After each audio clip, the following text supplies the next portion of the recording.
Maniqueísmo, doutrina fundada por Mani no século III na Pérsia, e segundo a qual o universo é a criação de dois princípios que se combatem, um Deus do bem e um Deus do mal. Toda doutrina fundada nos dois princípios opostos, um bom e um ruim.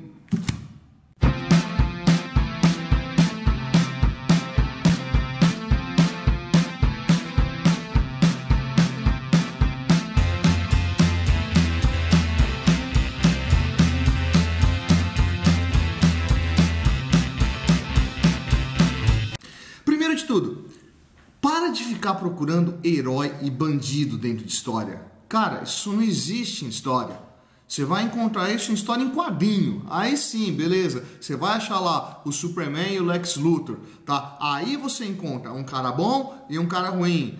Cara, na vida isso não existe, tá? Não tem dois lados que se opõem. Eu tô falando isso aí por quê?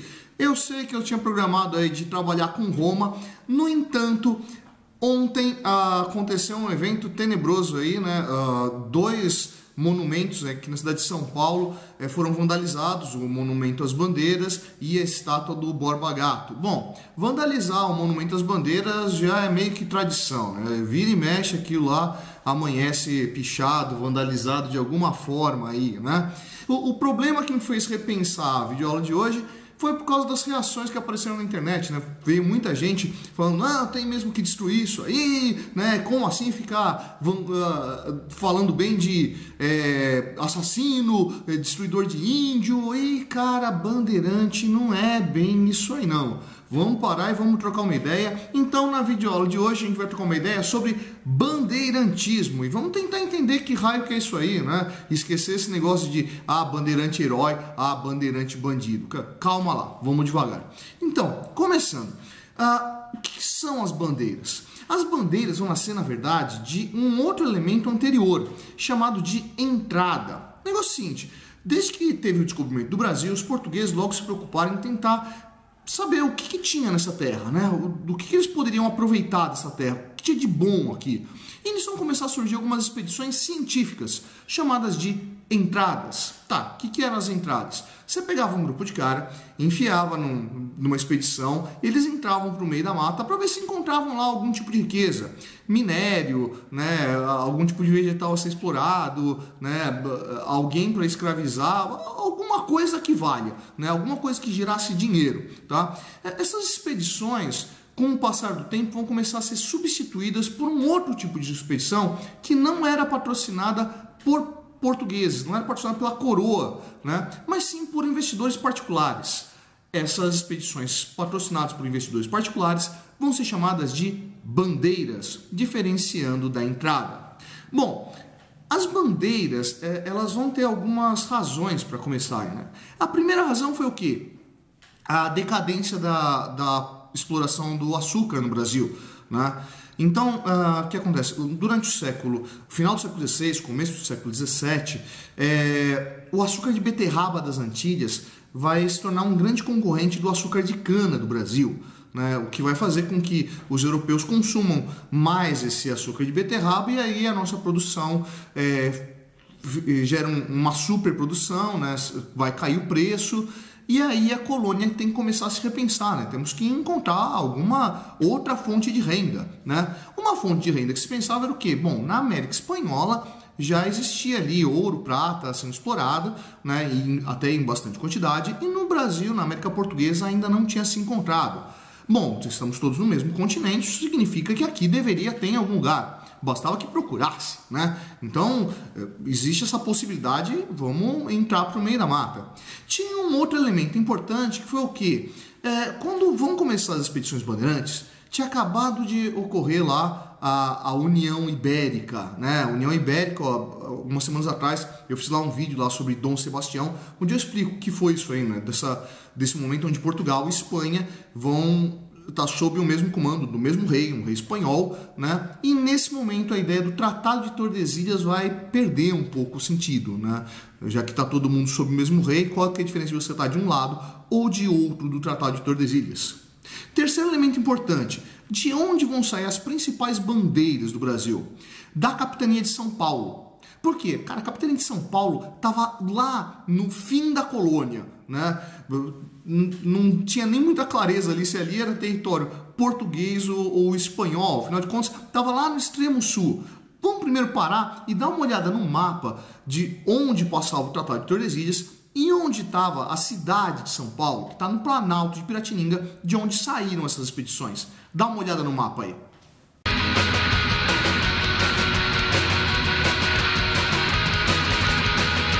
Então, quem são as pessoas que vão participar dessas expedições? Como eu falei, Planalto de Piratininga estava no fim da colônia. Ninguém que tinha dinheiro vivia aqui nessa região. O que era essa região? Era uma área extremamente abandonada, cheia de uma população livre, né, mestiça principalmente, né, porque não tinha muitas mulheres portuguesas aqui, então tinha gente que vinha tentar dar sorte, se uniu com índias, né, acabou tendo filhos e surgiu uma população bastante mestiça, né, que vai ser esse pessoal que vai compor as bandeiras. Esse pessoal que tinha muito pouco, consequentemente tinha muito pouco a perder. Então, entrar para o meio da mata, enfrentar animal selvagem, enfrentar índio inimigo, né, correr o risco de encontrar uma tribo antropófaga que devorasse eles, era muito grande. Mas o que o cara ia perder? Ele ia perder a vida. O que para as condições de penúria que esse pessoal vivia aqui na região da capitania de São Paulo não significava muita coisa. Em compensação, caso encontrasse alguma riqueza, ele poderia mudar de vida drasticamente, né? De um pé rapado sem ter onde cair morto, o cara poderia virar um indivíduo muito rico, né? Então, cara, migrar para o interior e encontrar riquezas só se tinha a ganhar. O que vai estimular muita gente a participar disso. E quem que era esse pessoal aí? Cara, boa parte desse pessoal era inclusive índio, né? Nessa região aqui do Planalto de Piratininga, dessa região onde está a cidade de São Paulo, né? Existia inclusive um negócio que os linguistas discutem pra caramba lá, que é o tal do nhengato, né? Que era o falar comum, né? Que não é exatamente uma língua, né? Que era o quê? Era um falar misturado de português, castelhano, tupi, né? Dessa população aqui que não tinha instrução, né? Não tinha qualquer fonte de renda e que misturava elementos culturais europeus e elementos culturais indígenas. Pois é, essa população extremamente pobre vai começar a migrar para o interior e vai começar a buscar ali oportunidades de riqueza. Quais eram essas oportunidades? Bom, vamos lá. Esse movimento bandeirante tinha um estímulo vindo da coroa portuguesa, que era qual? Qualquer riqueza encontrada por esse pessoal passava a pertencer a ele. Ele só teria que pagar os impostos devidos da coroa. Mas se ele encontrou uma jazida de ouro, beleza, cara, explore a jazida de ouro, né? Possibilidade sua.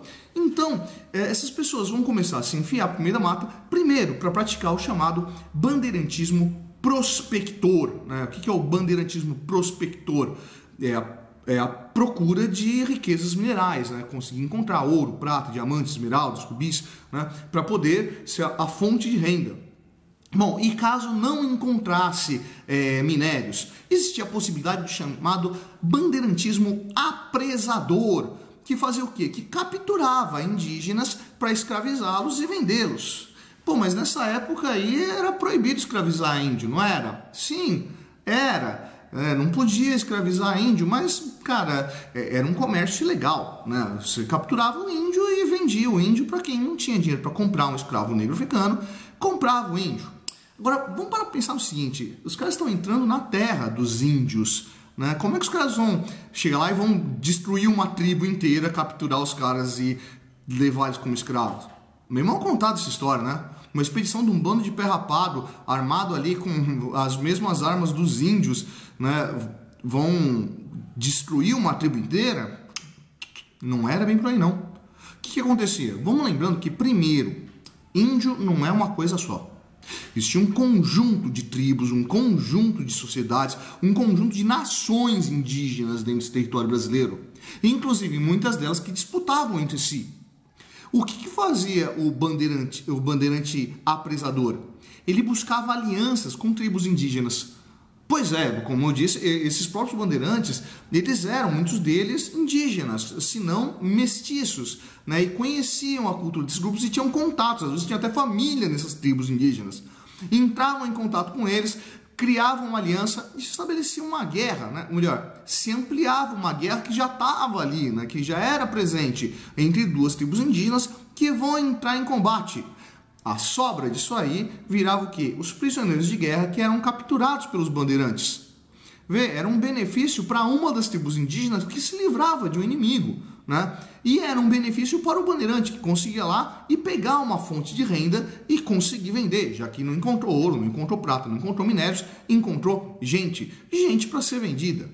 O terceiro modelo de bandeirantismo aí, esse foi muito mais comum no Nordeste, né? Porque no Nordeste era o território da exploração da cana-de-açúcar. Né? Lá no Nordeste existia um tipo de bandeirantismo chamado de sertanismo de contrato. Qual que era o objetivo do sertanismo de contrato? Encontrar quilombo. Né? Encontrar quilombo, invadir o quilombo, capturar os escravos fugidos, trazer eles de volta e receber o resgate, né? A recompensa pela captura do escravo fugido, né? E destruir o quilombo. Né? Então, vê, lá no Nordeste se procurava o escravo que já existia, o escravo que era um negro africano, enquanto aqui na região mais ao sul, né, vai se formar uma caça de índios para poder escravizá-los. Mas vamos lembrando que aqui nessa região a população mal tinha dinheiro para comprar escravos mesmo que fosse esse escravo legal, mesmo que fosse esse escravo indígena. Né? Então o principal objetivo, óbvio, era a procura de ouro. Ponto importante para a gente parar para pensar. E aí a gente vai ver qual que é a importância do bandeirante para essa região sul do Brasil. Né? Porque o bandeirante, quanto mais ele se afastava do Planalto de Piratininga, onde hoje está a cidade de São Paulo, mais longe ele ficava dos víveres, do alimento que ele ia precisar para continuar avançando.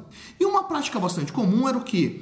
Conforme ia se avançando no sentido do interior, e o principal caminho era o rio Tietê, né, que esse rio ele vai de leste para oeste, ele vai avançando para o interior, né? Então, conforme se avançando no Tietê, o que se fazia? Se montava roçados em alguns locais onde se considerava que ali poderia ser uma boa paragem, né? Então, ia lá e montava um roçado, plantava ali feijão, milho, mandioca, alguma coisa do gênero, deixava o plantio e seguia em frente. Nesse cara seguir em frente, quando ele voltava para conseguir os víveres, aquele plantio dele já tinha rendido, então ele colhia e avançava e montava uma outra paragem. Nessa outra paragem ele fazia outro roçado e ia seguindo assim. Cara, esses roçados vai chegar uma hora que eles vão começar a crescer e vão começar a deixar pessoas nesses roçados e começam a formar os primeiros aldeamentos. Esses aldeamentos começam a virar vilas, essas vilas começam a virar cidades. Então, o movimento bandeirante vai começar a colonizar realmente o interior do Brasil. Fazendo o quê? Fazendo um conjunto de cidades ali que vão deixar nesse território uma cultura própria dessa cultura bandeirante, que é a chamada cultura caipira, né? Que mistura o quê?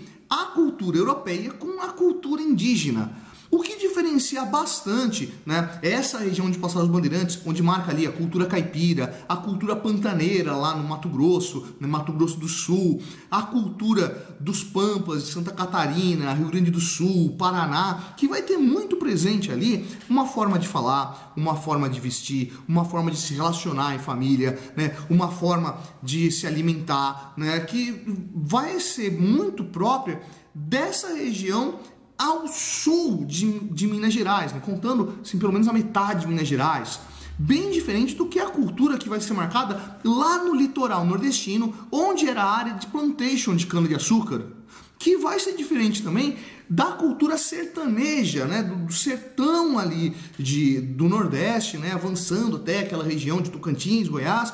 E também vai ser diferente da cultura lá do Grão-Pará, que é uma outra área de colonização, com um outro sentido, com uma outra cultura.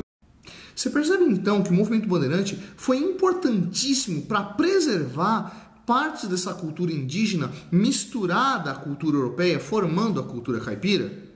Cara, se não fosse o movimento indígena, possivelmente aí sim que a gente perderia qualquer traço de cultura indígena no Brasil.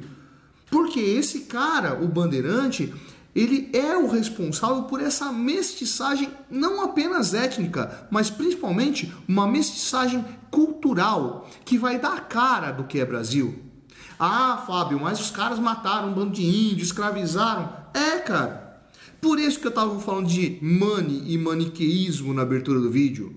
Esquece esse negócio de ficar procurando herói, cara. Isso não existe. As pessoas cometem as piores atrocidades do mundo pensando em um bem que possa beneficiar o grupo ao qual ela pertence.